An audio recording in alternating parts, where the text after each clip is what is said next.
राधे राधे। मेरे प्यारे भाइयों बहनों माताओं व बंधुओं, संस्कार की बातें चैनल में आपका स्वागत है। बंधुओं, आज माघ महीने के सोमवार के दिन मैं आपके लिए लाई हूँ भगवान शिव की कथा, जिसे सुनने मात्र से भगवान शिव आपकी हर मनोकामना पूरी करेंगे।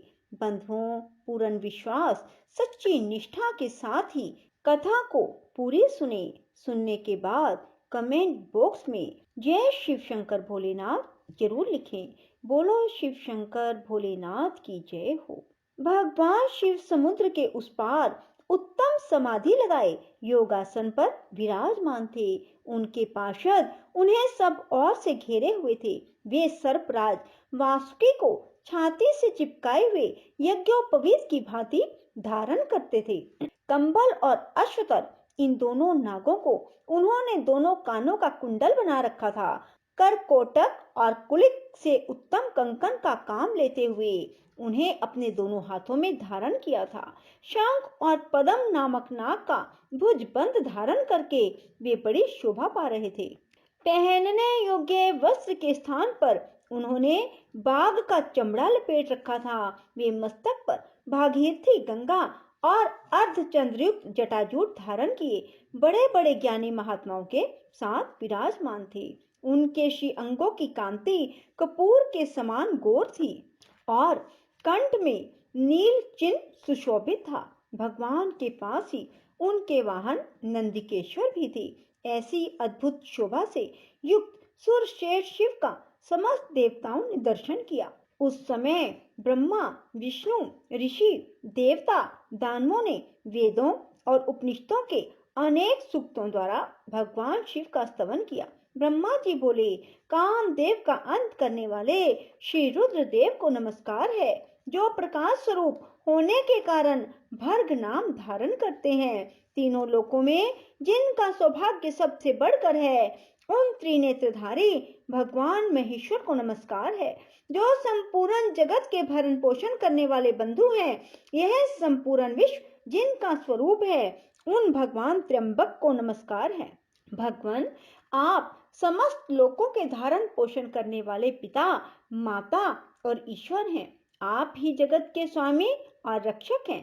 प्रभो, आप हमारा उद्धार करें। तब उत्तम योग से युक्त दयालु परमात्मा महेश्वर शंभु ने धीरे धीरे समाधि से विश्राम लिया और देवताओं से कहा, परम भाग्यवान ब्रह्मा आदि देवताओं, तुम लोग मेरे पास क्यों आए हो? इस समय यहाँ आने का कारण बतलाओ। उनके इस प्रकार पूछने पर ब्रह्मा जी ने देवताओं के महत्वपूर्ण कार्य का परिचय देते हुए कहा, भगवान, तारकासुर ने देवताओं को महान कष्ट पहुंचाया है। वह देवताओं का घोर शत्रु है। अतः हमारी प्रार्थना है कि आप पार्वती जी का पानी ग्रहण करें। गिरिराज हिमवान द्वारा दी हुई गिरिजा को आप पानी ग्रहण की विधि से अंगीकार करें। ब्रह्मा जी की यह बात सुनकर महादेव जी हंसते हुए बोले, जब मैं सर्व सुंदरी गिरिजा देवी का वर्ण कर लूंगा, तब समस्त सुरेश्वर ऋषि मुनि भी सकाम भाव से युक्त हो जाएंगे और निष्काम भाव से पूर्ण परमात्म के पद पर चलने में असमर्थ होंगे।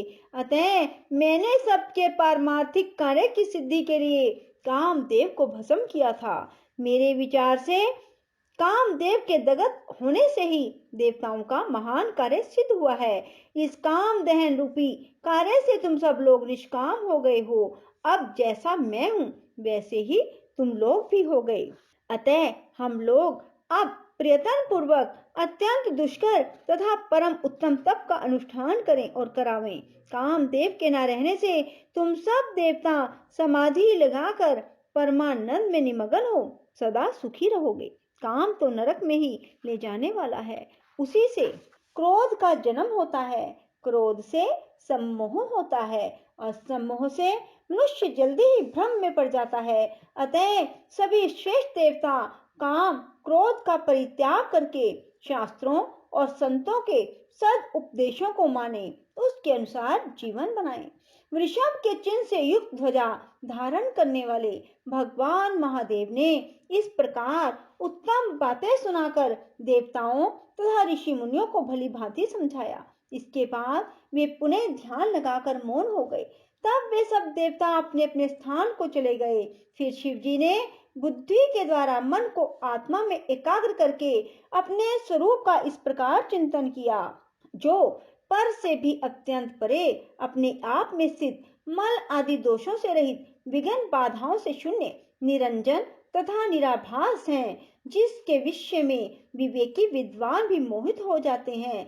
जहाँ सूर्य, चंद्रमा, अग्नि अथवा नक्षत्र आदि दूसरे किसी ज्योति का प्रकाश नहीं, जहाँ वायु की भी गति कुंठित हो जाती है, जो विचार दृष्टि से भी केवल सद्वस्तु है, सूक्ष्म तथा सूक्ष्मतर वस्तुओं से भी परे है, जिसका कोई नाम या संकेत नहीं है, जो चिंतन का विषय नहीं है, जिसमें विकार का सर्वथा अभाव है, जो रोग और शोक से सर्वथा दूर है, विशुद्ध ज्ञान ही जिसका स्वरूप है, सर्व त्यागी सन्यासी जिसे प्राप्त होते हैं, जो शब्द या वाणी की पहुंच से परे हैं, निर्गुण और निर्विकार है, सत्ता मात्र ही जिसका स्वरूप है, जो ज्ञान गम्य होकर भी वास्तव में अगम्य है, वेदांत और आगम भी मूक होकर ही जिसका सर्वदा प्रतिपादन करते हैं, वही सबके ईश्वर पिनाकधारी भगवान वृषभध्वज परमार्थ वस्तु हैं। उन्होंने ही कामदेव का नाश किया है। वे साक्षात परमेश्वर होकर भी तप का सेवन करते हैं। लोमश जी कहते हैं, उधर पार्वती देवी बड़ी कठोर तपस्या में लगी हुई थी। उस तपस्या से भगवान शंकर को जीत लिया। देवी की तपस्या से हार मानकर भगवान शिव समाधि से विरत हो तुरंत उस स्थान पर गए जहां पार्वती जी विराजमान थी। वहां पहुंचकर उन्होंने देखा देवी गिरिजा सखियों से घिरी हुई है, वेदी पर बैठी हैं और चंद्रमा की कला के समान प्रकाशित हो रही हैं। महादेव जी ने उन्हें देखकर तत्काल ब्रह्मचारी का वेश धारण कर लिया और उसी स्वरूप से सखियों की मंडली में उपस्थित होकर पूछा, सखियों, यह सर्वांग सुंदरी कन्या अपनी सहेलियों के बीच में क्यों बैठी है? यह कौन है? किसकी पुत्री है? कहाँ से आई है? किस लिए तपस्या कर रही है? तब जया ने उत्तर दिया, ब्रह्मचारी जी, ये गिरिराज हिमपान की कन्या है और तपस्या द्वारा परमेश्वर रुद्र को पति रूप में प्राप्त करना चाहती है। जया की यह बात सुनकर वटुक रूपधारी शिव ठठाकर हंस पड़े और इस प्रकार बोले, सखियों, यह पार्वती भोली भाली है, इसे अपने हित और अहित का कुछ भी ज्ञान नहीं है। भला रुद्र की प्राप्ति के लिए तपस्या करने की क्या आवश्यकता है? अरे, रुद्र तो अमंगल रूप है, हाथ में कपाल धारण करते हैं, मरघट का निवास ही उन्हें अधिक प्रिय है। जिस दिन इनके वरण कर लेने पर रुद्र का इसके साथ संबंध होगा, उसी दिन से यह शुभांगी पार्वती भी अशुभ रूप हो जाएगी। रुद्र वही है ना जिन्हें दक्ष के शाप से ब्राह्मणों ने यज्ञ बहिष्कृत कर दिया है। अत्यंत भयानक विष वाले जो जो सर्प थे, वे ही उनके अंगों के आभूषण बने हुए हैं। रुद्र अपने अंगों में चिता की राख लगाते हैं, चमड़े का वस्त्र पहनते हैं, अमांगलिक वस्त्रें धारण करते हैं तथा निरंतर भूत, प्रमद और पिशाचों से घिरे रहते हैं। इस सुकुमारी कन्या को उस रुद्र से क्या लेना है? सखियों को चाहिए कि इसे ऐसा करने से रोकें। मनोहर रूप वाले देवराज इंद्र, परम तेजस्वी धर्मराज, वरुण, कुबेर, वायु और अग्नि को छोड़कर रुद्र के प्रति इतना अनुराग कैसे हुआ? परमेश्वर शिव ने इस प्रकार की बहुत सी बातें वहां कही। पार्वती सखियों के मध्य में बैठकर तपस्या में संलग्न थी। उन्होंने वटु रूपधारी रुद्र की बातें सुनकर उनके प्रति रोष प्रकट करते हुए कहा, जया, साध्वी विद्या, विश्व सुंदरी पमलोचना और महाभागा सुलोचना, मैं तुम लोगों से कहती हूँ, मैंने जो कुछ किया है ठीक किया है, परंतु तुम्हें इस ब्रह्मचारी से क्या काम है जो इसकी कठोर बातें सुनती हो?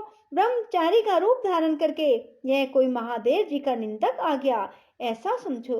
सखियों, ऐसे व्यक्ति से अपना क्या प्रयोजन है जो महात्माओं की निंदा करने वाले, पापी, कृतघ्न, वेद दूषक, वेद भ्रष्ट और मर्यादाहीन है। इन लोगों के साथ बुद्धिमान पुरुषों को वार्तालाप नहीं करनी चाहिए।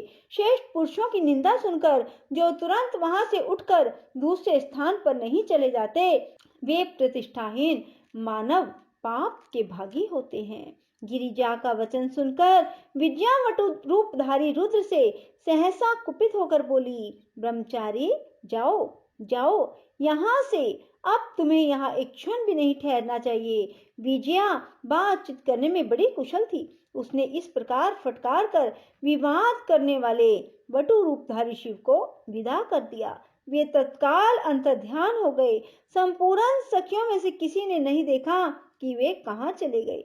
इसके बाद भगवान महेश्वर पार्वती जी के सामने अपना वास्तविक स्वरूप धारण करके वहीं सहसा प्रकट हो गए।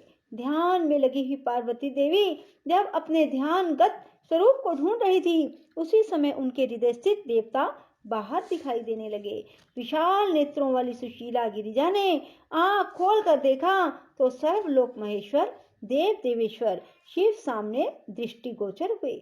उनके लाश निवासी शंकर के दो भुजाएं, एक मुख अद्भुत स्वरूप था। मस्तक पर जटाओं का जीवड़ा बना हुआ था। उसमें चंद्रमा की कला शोभा पा रही थी। भगवान ने हाथी का चमड़ा पहन रखा था। उनके कानों में कुंडल के स्थान पर महाभाग कंबल और अश्वतर, ये दो नाग विराज रहे थे। परम कांतिमान सर्पराज वासुकी को हार बना लिया था। उनके हाथों में बड़े बड़े सर्पों के ही कंगन पड़े थे जो शोभा दे रहे थे। इस प्रकार रुद्र ने सर्पों के आभूषण बनाए थे। ऐसा स्वरूप धारण कर भगवान शिव पार्वती के सामने खड़े हुए और शीघ्रता पूर्वक बोले, कल्याणी तुम वर मांगो। उस समय सती साध्वी पार्वती जी को बड़ी लज्जा आई। उन्होंने शंकर जी से कहा, देवेश आप मेरे सनातन स्वामी हैं, क्या आपको पहले की घटना का कुछ स्मरण है? प्रभो, मैं वही सती हूँ जिसके लिए आपने दक्ष यज्ञ का विनाश किया था। वही आप हैं और वही मैं हूँ। तारकासुर के वध रूप देव कार्य की सिद्धि के लिए ही मैं मीना के गर्भ से प्रकट हुई हूँ। आपसे मेरे द्वारा एक पुत्र होगा, इसलिए महेश्वर आप मेरी एक प्रार्थना स्वीकार करें। आपको ऋषियों के साथ हिमवान के पास जाना चाहिए और उनसे मेरे लिए याचना करनी चाहिए। मेरे पिता हिमवान आपकी आज्ञा का पालन करेंगे, इसमें संदेह नहीं है।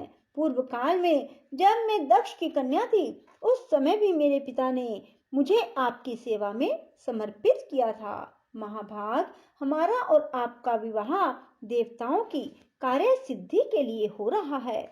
बोलो शिव शंकर भोलेनाथ की जय हो। राधे राधे, जय श्री कृष्णा। बंधुओं, यदि आपको हमारी वीडियो पसंद आए तो इसे लाइक करें और शेयर भी जरूर करें। धन्यवाद।